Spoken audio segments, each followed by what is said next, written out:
النهارده هنتكلم عن 10 مصارعين رفضوا الفوز في ريسلمانيا، وفي منهم اللي رفض الفوز ببطولة عالم، وفي اللي رفض الفوز بحاجة أكبر من بطولة العالم. قبل ما أبدأ حابب أشكر كل إخواتي على الكومنتات الجميلة دي، بجد كومنتاتكم دي بتخليني عايز أنزل أكتر وأكتر، وعايز أفكرك بالاشتراك لأن اتفاجئت بصراحة، اتفاجئت لما شفت إن 94% من الناس اللي بيشوفوا الفيديوهات مش مشتركين في القناة، وده رقم كبير جدا. يعني عايزين نوصل 5000 قبل نهاية الشهر. أيوة صعبة بس مش مستحيلة، وآسف إني طولت عليكم. صلوا بقى على النبي ويلا بينا نبتدي. رقم 1 AJ ستايلز ضد كريس جيركو في ريسلمانيا 32، مباراة الأحلام اللي ما كانش عندنا أمل إننا نشوفها. الخطة والسيناريو المقرر كان فوز AJ ستايلز على كريس جيركو، وجيركو ما كانش عنده أي مشكلة، بالعكس ده كان متقبل ومرحب بالفكرة جدا، ودي كانت أول مباراة لAJ ستايلز في ريسلمانيا، ولكن ستايلز رفض الفوز. تسمع الحوار كده تقول إيه العبط ده؟ إزاي أصلا يرفض فوز كبير زي ده وفي أول ريسلمانيا ليه؟ ده بالظبط كان حل لسان الإدارة قبل ما ستايلز يديلهم مبررات قوية خليهم يوافقوا على خسارته من جيركو. ستايلز باختصار كان عايز يبني ثقة بينه وبين الجماهير على المدى الطويل. يعني الكلام ده يعني انا جديد هنا، لو كسبت نجم كبير زي جيركو من اول ريسلمانيا ممكن الناس تشوفني دخيل جاي على حساب نجوم WWE. ستايلز خاف ياخد دفعات بسرعة وبعدها الناس ترفضه، وقال ان الخسارة من جيركو مش هتضرني، بالعكس ده هتديني مصداقية، وهو كان واثق ان موهبته بعد كده هتفرض نفسها. وبعدها بقى كسب احترام غرفة الملابس كلها لانه كان بيفكر بذكاء وخبرة. ويلا بينا على اللي بعده. رقم 2 اندرتيكر ضد رومان رينز في ريسلمانيا 33. ده المفروض كان يكون ماتش اعتزال الاندرتيكر، ماتش كارثي كأداء وكسيناريو وكنهاية وكل حاجة، واحد من أسوأ الماتشات في تاريخ ريسلمانيا ومن أسوأ الماتشات في تاريخ رومان رينز والاندرتيكر. الماتش مش على ألقاب وكان في المين ايفنت ريسلمانيا، وتيكر رفض الفوز لأنه كان شايف إن دوره خلاص وعايز يسلم الشعلة، وقالها صراحة كده لو حد هينهي الفصل ده لازم يكون رومان. طيب يا تيكر يا حبيب قلبي، انت ايه نوع الصنف بقى؟ ما انت اقنعني، اصل ده مش وقته. انت عايز رومان رينز يفوز عليك والجماهير كارهينه خلقه من كتر الدفعات اللي بياخدها والشركه فرضها علينا بالعافيه. المهم بعد الماتش الكارثي والنهايه المحبطه للاندرتيكر لما تيكر ما كانش قادر يقوم وبعدين يخسر ويسيب الطاقيه والجاكيت ويمشي وكانه بيقول خلاص دي اخر مره. طيب ايه اللي حصل بقى بعدها؟ الجماهير كرهت رومان اكتر واكتر، وده كان شيء متوقع. يعني ما اعرفش ما كانوا بيفكروا في ايه وقتها، بس الاندرتيكر ندم في الاخر لانه حس انه ما قدمش وداع يليق بيه، وكمان قال انا بوظت دفعه رومان. فبجد كانت خيبه امل، والحمد لله انه مش الماتش الاخير للاندرتيكر. ويلا بينا على اللي بعده. رقم 3 مارك هنري ضد الاندرتيكر في ريسلمانيا 22. مارك هنري كان واحد من الاسماء اللي تم اقتراحها لكسر السلسله، وبجد انا اتفاجئت، انا ما كنتش اعرف الحوار ده. المهم المباراه كانت من نوع التابوت او النعش، وتيكر فاز في النهايه طبعا. ومارك هنري قال في مقابله ان كان في دعوه من فريق الابداع ان هو اللي يكسر السلسله، وده كان قريب جدا انه يحصل، بس هنري رفض بشده وقال انا مش عايز اشيل الحمل ده كله، لان وقتها كسر السلسله كان اكبر من اي لقب عالم، ومارك هنري كان عارف حاجه زي دي كويس. وبس هي دي الحكايه باختصار، ويلا بينا على اللي بعده.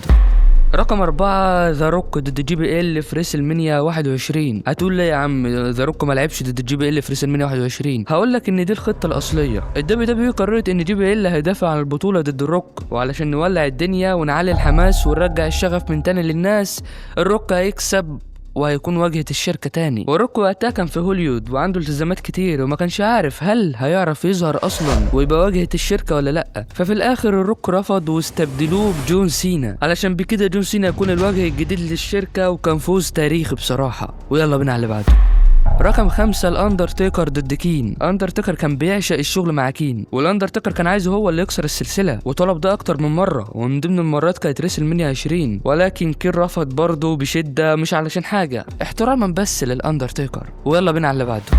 رقم 6 الاندرتيكر. هي شغلانه بقى، هي شغلانه. المهم الاندرتيكر ضد الريتد ار سوبر ستار ايدج في ريسلمانيا 24. ايدج بطل العالم وهيدافع عن لقبه ضد الاندرتيكر، وفي الكواليس قالوا ان ايدج لازم يفوز، ما قالوش سبب، ولكن هم كانوا شايفين ان كفايه كده، ده وقت كسر السلسله. وايدج برضه رفض في النهايه، وقال في بودكاست على كل اللي حصل بالظبط. هم عرضوا عليه الفكره، ايه رايك تكسر السلسله؟ قال لهم لا طبعا، ليه نعمل كده اصلا؟ ده بالنسبه لي ملوش لازمه. يعني انا راجل بالفعل موجود في الحدث الرئيسي ريسل مانيا، انا بطل عالم حاليا وهدافع عن لقبي ضد الاندرتيكر وفي المين ايفنت الاكبر عرض في السنه، وبالفعل معاه حق في كل كلمه قالها. السلسله كانت عايزه واحد عايز دفعه قويه، ودي كانت ايه الفايده اللي هتعود عليه وهو بالفعل واحد من اهم النجوم في الشركه. فلازم اللي يكسر السلسله يكون نجم محتاج بالفعل دفعه، محتاج دفعه يا وحش يا وحش. انت ليه بجد؟ ليه؟ انا محبط ان بروك ليسنر هو اللي كسر السلسله. بروك مش محتاج حاجه زي دي. انا عارف ان في ناس هتكتب في الكومنتات ان بروك ليسنر هو المناسب لكسر السلسله، بس بالنسبه لي هو واحد تاني هنتكلم عليه كمان شويه. ويلا بينا على اللي بعده.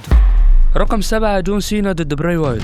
طيب خلينا متفقين ان براي وايت كان لازم يفوز على جون سينا في ريسل مانيا 30. سينا ما استفادش اي حاجه من الفوز ده، ودي كانت هتكون دفعه جامده جدا لبراي وايت. وبعد 6 سنين في ريسل مانيا 36 جون سينا ضد براي وايت في مباراه من نوع فاير فلاي فان هاوس، مباراه لدراسه شخصيه جون سينا. وبراي وايت كان قاعد يوسوس له، هي قصه طويله اصلا ما علينا منها دلوقتي. الخطه الاصليه ان المباراه كانت هتكون عاديه جدا، 1 ضد 1 وجون سينا اللي هيفوز، بس ده مش مؤكد. ده الماتش الوحيد اللي معانا مش متاكد منه، لانه على حسب الاخبار. ما سمعتش كلام من سينا، ما سمعتش كلام من براي وايت، ما سمعتش كلام من اي مصارع.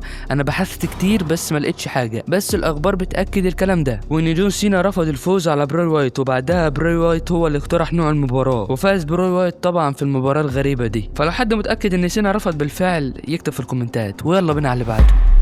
رقم 8 باتيستا ضد دانيال براين. لما رجع باتيستا للدبليو دبليو اي في 2014 كسب الرويال رامبل، والجماهير ما حبتش الكلام ده خالص، وكانوا عايزين دانيال براين هو اللي يفوز. وفي ريسل مانيا 30 في الحدث الرئيسي طبعا دانيال براين هو اللي يفوز وياخد لحظته، وعلى حسب كلام الحيوان باتيستا انهم قالوا له ان هو اللي هيفوز مش دانيال براين. وباتيستا اعترض على الكلام ده، اللي هو انتوا مجانين ولا ايه؟ عايزين تحفشوا الجماهير بالعافيه؟ اصل معلش يعني الجماهير استهجنته لما كسب الرويال رامبل، وعايزين دانيال براين هو اللي يكسب. في الاخر عايز دانيال يدخل الماتش معاهم ويخسر تاني ويستمر ظلم دانيال براين. ده حرفيا الجماهير كانت هتسب الباتيستا، بس في الاخر دانيال براين خد حقه في لحظه تاريخيه لا يمكن تتنسي.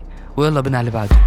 رقم 9 دانيال براين ضد كوفي كينغستون. قصة كوفي كينغستون في 2019 كانت محور الأحداث، كانت هي أهم حاجة في الدبليو دبليو وقتها، ودانيال براين استخدم سلطته السياسية داخل الشركة علشان يلاقي مكان لكوفي كينغستون في ريسل مانيا 35. وبعد المباراة وبعد ما كوفي كينغستون أخيرا فاز بلقب الدبليو دبليو اي، طلع كوفي في بودكاست وقال إن دانيال براين هو السبب في ده، وقال إن الخطط ما كانش ليه مكان أصلا في ريسل مانيا، وقال مش متأكد مين كان هيواجه دانيال براين، بس المتأكد منه إنه مش أنا، ولكن براين هو اللي اتدخل، وبراين كان عارف الجماهير عايزه ايه وامتى نلبي رغبه الجماهير، وهو السبب اني اخد لحظتي وبس. ده كل الكلام اللي كوفي قاله. ويلا بينا على اللي بعده.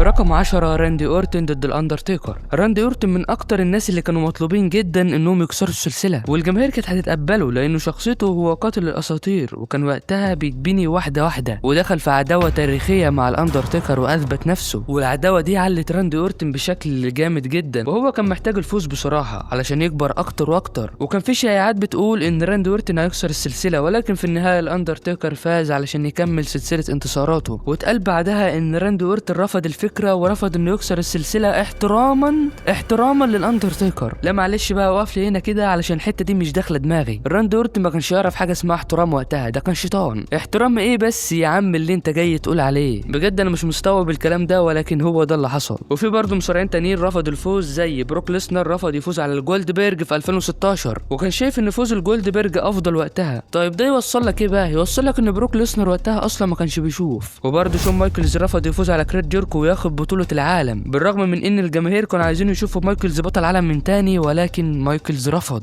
وفي برضه مصارعين تانيين رفضوا يفوزوا في ريسل مانيا. بس كفايه كده علشان الفيديو ما يطولش اكتر من كده، واكتبوا لي في الكومنتات لو عايزين نعمل فيديو عن مصارعين رفضوا الهزيمه في ريسل مانيا. وبس كده، ما تنساش بقى اللايك والشير والاشتراك الجميل بتاعك، وسلام.